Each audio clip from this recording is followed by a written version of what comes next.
5 match সিরিজের দ্বিতীয় টি-20তে আগামীকাল জিম্বাবুয়ের মুখোমুখি হবে বাংলাদেশ। এখনই হোয়াইট ওয়াশ নিয়ে ভাবছে না টাইগাররা। দলীয় পারফরম্যান্স ধরে রেখে সামনে এগোতে চান ব্যাটিং কোচ ডেভিড হেম্প। চট্টগ্রামে ম্যাচটি শুরু হবে সন্ধ্যা 6টায়।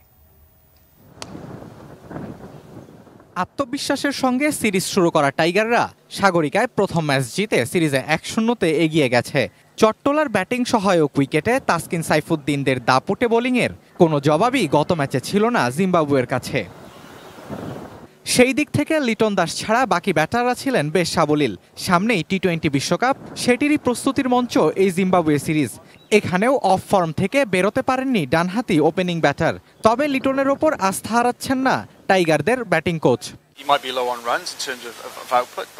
লিটন রান পাচ্ছে না, কিন্তু অনেক পরিশ্রম করছে। এখানে ব্যাট করাটা কঠিন, কারণ নতুন বলের চ্যালেঞ্জ থাকে। সে প্রতিনিয়ত এটি নিয়ে কাজ করছে, আরো ভালো হওয়ার চেষ্টা করে যাচ্ছে। ম্যাচের আগে শনিবার বাংলাদেশ দল অনুশীলন না করলেও চোট কাটিয়ে মাঠে ফিরতে একাই লড়ে গেছেন সৌম্য সরকার। সবকিছু ঠিক থাকলে টি-20 বিশ্বকাপে সৌম্যকেই দেখা যেতে পারে লিটনের ওপেনিং পার্টনার হিসেবে। এদিকে সৌম্যর জায়গায় গত ম্যাচে অভিষিক্ত তানজিদ হাসান তামিমে মুগ্ধ হেম্প। তানজিদ উন্নতি করছে। তরুণ ক্রিকেটারদের নিজেদের শক্তির জায়গা প্রয়োগ করে ভালো করতে দেখাটা দারুণ।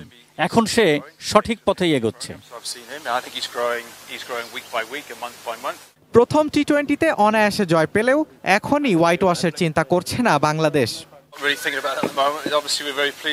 আসলে এই মুহূর্তে সেভাবে ভাবছি না। গত ম্যাচে দারুণ একটি জয় পেয়েছি। এই পারফরম্যান্স ধরে রেখে আমাদের সামনে এগিয়ে যেতে হবে। এদিকে প্রথম ম্যাচ হেরে সিরিজে পিছিয়ে পড়া জিম্বাবুয়ে ঘুরে দাঁড়াতে মরিয়া।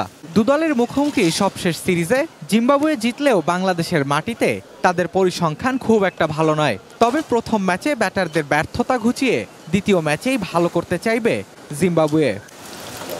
Sheikh Tanvir Hasan আরিব, sports desk, ATN news.